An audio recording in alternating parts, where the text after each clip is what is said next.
perlindungan terhadap Nabi Sallallahu Alaihi Wasallam dari upaya pembunuhan.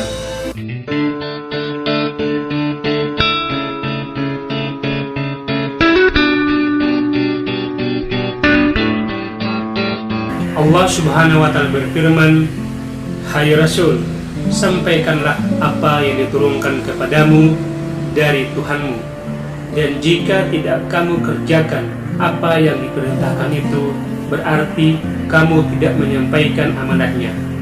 Allah memelihara kamu dari gangguan manusia. Sesungguhnya Allah tidak memberi petunjuk kepada orang-orang kafir."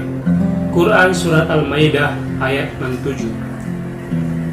Ayat-ayat Allah akan memelihara kamu dari gangguan manusia, artinya engkau harus menyampaikan firman-Ku kepada umat manusia. Kemudian aku akan melindungi, menjaga dan mendukungmu dari musuhmu, serta memberikan kemenangan atas mereka. Jangan takut atau merasa tertekan. Tak satu pun dari mereka mampu membahayakan dirimu, apalagi membunuhmu. Sebaliknya, engkau akan mati di tempat tidurmu. Sebelum ayat ini diturunkan, Nabi Shallallahu Alaihi Wasallam sedang terjaga dari tidurnya.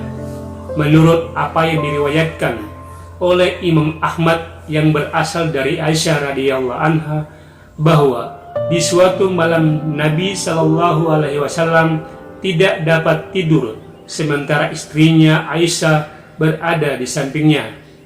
Beliau mengatakan, "Seandainya ada orang saleh dari sahabatku yang sudi menjagaku malam ini." Tiba-tiba terdengar suara dentingan senjata. "Siapa ini?" tanya Nabi Shallallahu Alaihi Wasallam. Lelaki itu menjawab, "Sa'ad bin Abi Waqqas." "Saya, wahai Rasulullah Shallallahu Alaihi Wasallam, saya datang kemari untuk menjagamu." Nabi Shallallahu Alaihi Wasallam pun mendoakan kebaikan untuknya. Kemudian beliau tidur dengan lelap hingga terdengar suara dengkurannya. Hadis riwayat Bukhari dan Muslim. Menurut riwayat Tirmizi bahwa Aisyah radhiyallahu anha mengatakan, Nabi Shallallahu Alaihi Wasallam sedang terjaga sampai ayat tersebut turun. Allah akan melindungi engkau dari umat manusia.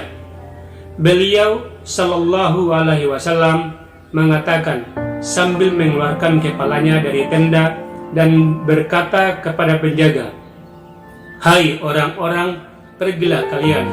Allah telah melindungi kami." Itu adalah bentuk perlindungan Allah kepada Rasulnya.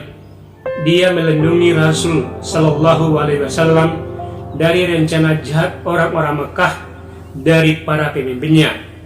Mereka telah mengubarkan permusuhan terhadap Rasulullah serta siap bertarung dengan beliau siang dan malam. Allah pun melindunginya dengan kebijaksanaannya yang agung. Pada awal misinya, Rasulullah mendapat perlindungan dari pamannya, Abu Talib. Abu Talib merupakan seorang pemimpin besar kala saat itu dan sangat dihormati oleh kaum Quraisy. Allah menjadikan rasa cinta dalam hati Abu Talib kepada Muhammad Sallallahu Alaihi Wasallam, cinta yang bersifat naluri alami, bukan atas dasar Islam. Jika ia memeluk Islam, orang-orang kafir Quraisy Mekah akan berani menyerang dirinya. Tapi karena faktor saling menghormati di antara penguasa Quraisy, menjadikan Abu Talib dan para pemimpin Quraisy juga menghormati Rasulullah, yang dampaknya mereka belum berani merugikan Muhammad Sallallahu Alaihi Wasallam, di mana Abu Talib sangat mencintai beliau. Kemudian setelah kematian Abu Talib, orang-orang kafir mulai berani menebarkan ancaman dan bahaya terhadap Muhammad Rasulullah Sallallahu Alaihi Wasallam. Setelah itu, Allah menetapkan kaum Ansar untuk mendukung Rasulullah dengan kesediaan mereka untuk memeluk Islam. Mereka menjadi tuan rumah yang mengizinkan Nabi Sallallahu Alaihi Wasallam berdomisili di tempat tinggal mereka, yaitu kota Madinah. Ketika beliau berpindah ke wilayah mereka, Mereka melindunginya dari bahaya semua orang musyrik. Setiap kali orang musyrik dan ahli kitab berusaha menyakiti Nabi Shallallahu Alaihi Wasallam, Allah akan melindungi dan melenyapkan rencana jahat mereka, sekaligus mengembalikannya kepada mereka.